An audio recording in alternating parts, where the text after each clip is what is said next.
About this time last year, I decided to replace this beast with this one. It might not look like much, but it's amazing. Now, we decided to get an electric lawnmower for a couple of reasons, but the main one was that the old lawnmower was massive, heavy, and just required a lot of upkeep to keep going and doing all the things. This one came pretty much assembled out of the box. It has all the things you need. It has a long clippings bag, it has both batteries, it has a charger, and essentially you just have to put a couple bolts together to get the arm part set up, and it's ready to go. So you can see here, it's all pre-assembled. All you have to do is line it up, put the bolts together, slide it in, screw it together, and you are ready to rock and roll. And don't forget to attach this clip. The total assembly time for this whole thing was really only about 3 or 4 minutes, while the bag for the long clippings took me significantly longer. This thing was frustrating as anything. And here she is in all her glory. My particular mower came with 2 4-amp batteries and a charger, and I went with these for a reason, even though they were totally dead when they came. I wanted these for a reason because they fit my other Ryobi tools. Now, most brands are like this, so it's not a big deal. Just pick one and kind of stick with it, but this is the one that works for me. Essentially, it works inside of all of my other tools that work with this. The mower has a couple of safety features, like this little nifty red key that you can remove so it can't be started, and the battery goes inside that protected guard there as well. We can move the mower up and down for its cut height by a lever in the back left of the mower itself, and then you can see you can go from 1.5 inches to 4 inches of grass. To actually start the mower, just press the center button on the handle and then squeeze the additional handles on the sides, and it will start up pretty much instantly.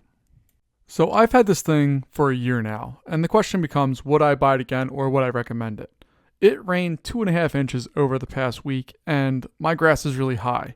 To go through and actually cut this thing, it cost me about 4 batteries worth of charges to get through. Now I have the batteries, but if you don't, this is going to be a concern. And I only have about 1/8 of an acre of ground, so this thing can move through some batteries pretty quickly. Now when I first got this, I thought I'd bag this grass a lot. I haven't, and you can see that it hasn't really been used.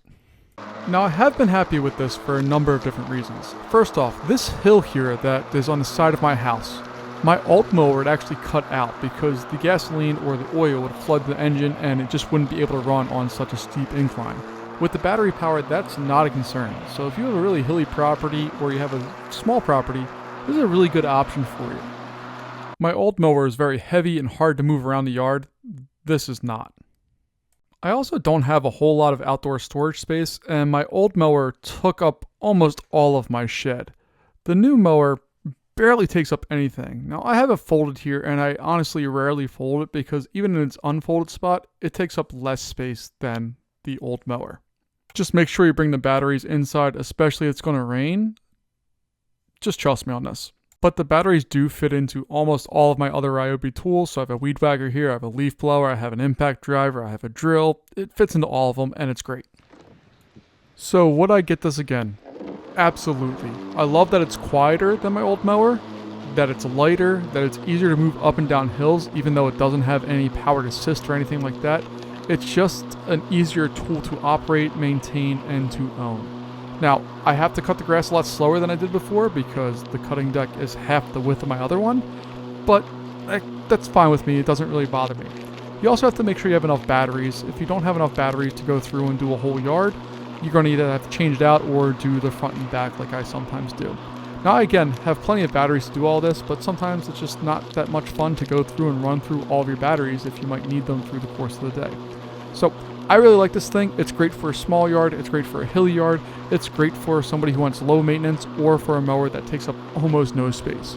I'm a very big fan, and I hope this helped you in looking at any of these electric lawnmowers.